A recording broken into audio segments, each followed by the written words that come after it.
All right, hello everyone. Welcome back. This is the platform of SP Smart Competitive Hybrid Schooling System.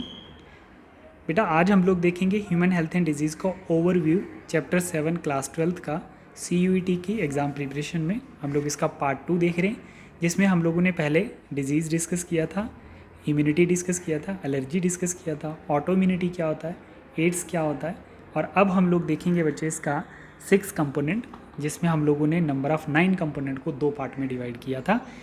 1 to 5 हम लोगों ने discuss कर लिए थे। अब 6, 7, 8, 9th कंपोनेंट को हम लोग इस पार्ट में डिस्कस करेंगे। ठीक है बेटा, तो सबसे पहले ड्रग्स एंड अल्कोहल अब्यूज़ क्या होता है, आप लोग ध्यान से देखना। ठीक है, यहीं पे बहुत सारी चीज़ें हैं जो आप लोगों को अगर मेमोराइज रह जाती हैं तो वो आपको पेपर में हेल्प कर सकती हैं।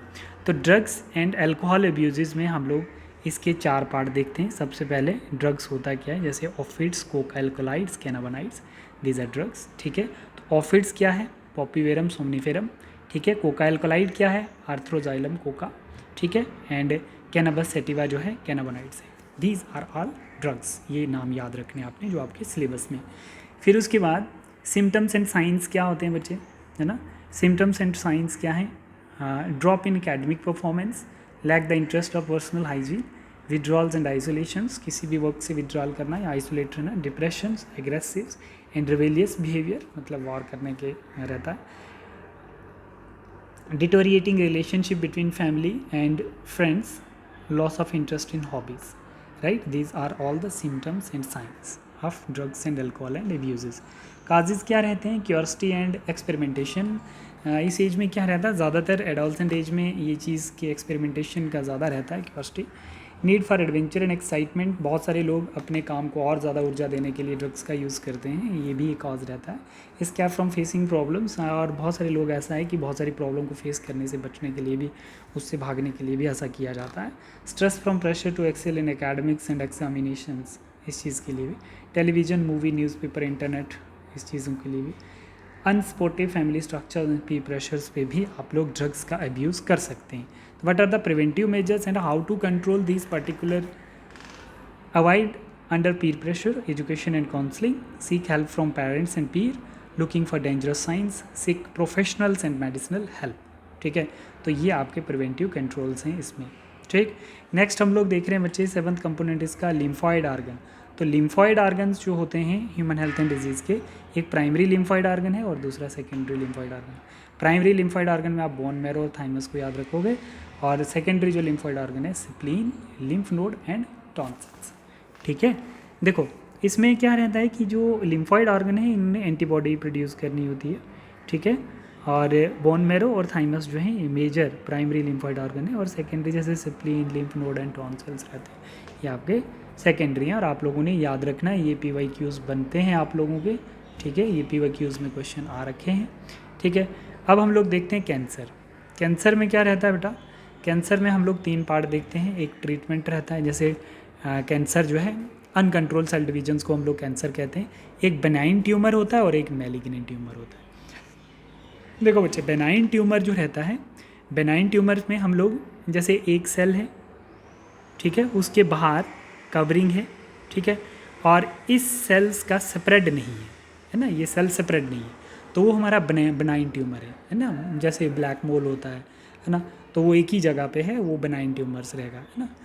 दूसरा, जैसे मैलिग्नेंट ट्यूमर का मतलब होता है कि उसमें मेटास्टासिस टर्म आ जाती है मैलिग्नेंट ट्यूमर में, मतलब पूरी बॉडी में, है ना। सेकेंडरी लेवल पे जब स्प्रेड हो जाता है तो उसको हम मैलिग्नेंट ट्यूमर कहते हैं। तो क्रॉनिक जो है मैलिग्नेंट है, बेनाइन ट्यूमर मैलिग्नेंट नहीं होता है। ठीक है, 2 टाइप के ट्यूमर्स होते हैं।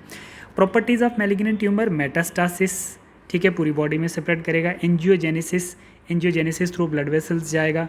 नो कॉन्टैक्ट इनहिबिशंस, इनमें कॉन्टैक्ट इनहिबिशंस नहीं होती है। जैसे ही सेल कॉन्टैक्ट में आता है, मानो जैसे यहाँ पर हमारे पास एक ये नॉर्मल सेल है और ये कैंसरस सेल्स है। ठीक है, तो जैसे नॉर्मल सेल कॉन्टैक्ट सेल्स के, नॉर्मल सेल्स जब कैंसरस सेल्स के कॉन्टैक्ट में आता है तो वो डिवाइड होना स्टॉप नहीं करेगा, जो कि नॉर्मल सेल्स में डिवाइड हो जाना। नॉर्मल सेल्स के केस में क्या होता है, वो डिवीजन अपना स्टॉप कर देता है। तो इस वाले केस में क्या रहता है कि जब अगर बॉडी में कैंसरस सेल्स हैं तो नॉर्मल सेल्स जैसे बनेगा उसमें अनकंट्रोल सेल डिवीजन हो जाएगी, तो नो कॉन्टैक्ट इनहिबिशंस, है ना। नॉर्मल सेल्स के कॉन्टैक्ट में अगर कैंसरस सेल्स जो हैं वो अगर आएँ तो इनहिबिट हो जाएँ तो नॉर्मल ह्यूमन बींग्स की सेल डिवीजन होती है। बट जब वो नॉर्मल सेल कैंसरस सेल्स के कांटेक्ट में आके सेल डिवाइड होना स्टॉप ना करे तो उसको नॉन कॉन्टैक्ट इनहिबिशंस कहते हैं, नो कॉन्टैक्ट सेल्फ रेगुलेशंस। ठीक है, ये प्रॉपर्टीज़ हैं मैलिग्नेंट ट्यूमर्स की। अब डिटेक्शन एंड डायग्नोज हम लोग कैसे करते हैं? बायोप्सी करते हैं, बोन मैरो टेस्ट होता है, रेडियोग्राफी होता है, x ray, CT scan, computing test रहते हैं, एमआरआई रहती है। ठीक है, फिर उसके बाद हम लोग ट्रीटमेंट कैसे करते हैं? रेडिएशन थेरेपी देते हैं, रेडिएशन थेरेपी होती है, कीमोथेरेपी होती है और इम्यूनोथेरेपी होती है। ठीक है बच्चे, तो इन 3 टाइप की थेरेपी से हम लोग कैंसर को ट्रीट करते हैं। तो ये आपका इस चैप्टर का लास्ट ओवरव्यू था। हम लोगों ने इस चैप्टर में कंप्लीट देखा है कौन कौन से इंपॉर्टेंट पार्ट्स हैं। ठीक है, किन पार्ट पे हमें ज़्यादा फोकस करना है, और आप लोग इसका लाइफ साइकिल देखें, एंटीबॉडी का स्ट्रक्चर देखें, फिर उसके बाद आप लोग डिजीज़ काजिंग एजेंट्स देखें, ऑर्गेनिज़म देखें, किन ऑर्गेनिज़म से डिजीज़ होती है, फिर उसके बाद आप लोग यहाँ पर इम्यूनिटी देखें, ऑटो इम्यूनिटी देखें, लाइफ साइकिल देखिए एड्स का, और फिर ड्रग्स एंड अल्कोहल अब्यूज़ की कंपोनेंट देखें, सिम्टम, साइन, काज, और फिर उसके बाद लिम्फ ऑर्गन्स देखें आप लोग, हेल्थ की डेफिनेशन देखें, state of complete physical and mental social wellbeing that is known as health, और फिर कैंसर की टाइप देखें आप लोग, बेनाइन और malignant tumours. After that properties of malignant tumours हम लोगों ने देखी, detection and diagnose and then treatments. ठीक है, तो this is the overview of this particular chapter. ठीक है, अब हम लोग इसमें देखते हैं थोड़ा सा डिटेल जो हमारी एनसीईआरटी कहती है, जहाँ से आप लोगों के क्वेश्चन भी आते हैं। ठीक है, सबसे पहले बच्चे आप लोग तो यहाँ पे ये चीज़ देखिए, जैसे बता रहा बच्चे, कैंसर सेल्स और नॉर्मल सेल में क्या फ़र्क होता है ना। कैंसर सेल्स और नॉर्मल सेल्स में डिफरेंस देख लो सबसे पहले आप लोग। फिर उसके बाद causes of cancer caused by, ठीक है, detection and diagnose of cancer, chemical structure of morphine, है ना। बट यहाँ पर आप लोग थोड़े से इसके रिलेटेड, कैंसर के रिलेटेड एमसीक्यूज़ करेंगे, तो आप लोग कर सकते हैं बच्चे। Tumour that remain confined to their original location, confined है ओरिजिनल लोकेशन पे, स्प्रेड नहीं है तो बेनाइन ट्यूमर। ठीक है, बोल रहा है the technique that useful to detection of cancer in internal organ, radiography, computed tomography, MRI, all of these हमने 3 ही देखे बच्चे, है ना। ड्रग्स एंड अल्कोहल अब्यूज़ में आप लोग ये देखेंगे मॉर्फिन का स्ट्रक्चर है। ठीक है, हम लोगों ने पॉपीवर सोमनिफोरम देखा, है ना, ड्रग्स का नाम। फिर उसके बाद आप लोगों ने यहाँ पर स्ट्रक्चर ऑफ कैनाबोनाइड्स देखे। ठीक है, निकोटीन, एडोलसेंट्स में आप लोगों ने देखा cause of drugs, harmful effect of drugs, dependency देखी हम लोगों ने। ठीक है, तो इसके भी कुछ क्वेश्चंस हैं आपके पास जो आप लोग क्वेश्चन सॉल्व करने का प्रैक्टिस करेंगे। ऑफिड रिसेप्टर आर लोकेटेड इन, ऑफिड के रिसेप्टर बच्चे कहाँ प्रेजेंट होंगे? आपके सेंट्रल नर्वस सिस्टम में प्रेजेंट होते हैं। कहाँ प्रेजेंट होते हैं? सेंट्रल नर्वस सिस्टम में। फिर उसके बाद कैनाबोनाइड्स अफेक्ट द, कैनाबोनाइड किसको अफेक्ट करेगा? हार्ट को अफेक्ट करता है। तो ये क्वेश्चन आप लोगों को बनाने आने चाहिए।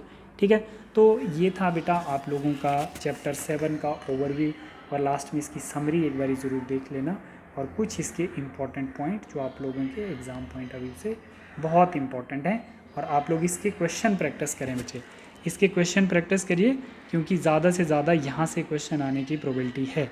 ठीक है, इसके क्वेश्चन, ये एंटीबॉडी का क्वेश्चन है, ठीक है, और ये और भी ड्रग्स के रिलेटेड क्वेश्चन है, आपके ब्लड्स के रिलेटेड क्वेश्चन है। तो इन सभी क्वेश्चन की आप लोग एक बारी ट्राई करें। ठीक है बेटा, नंबर ऑफ़ 50 क्वेश्चन हैं आपके पास ये, तो इनका थोड़ा सा ट्राई करें आप लोग। ठीक है बेटा, थैंक यू।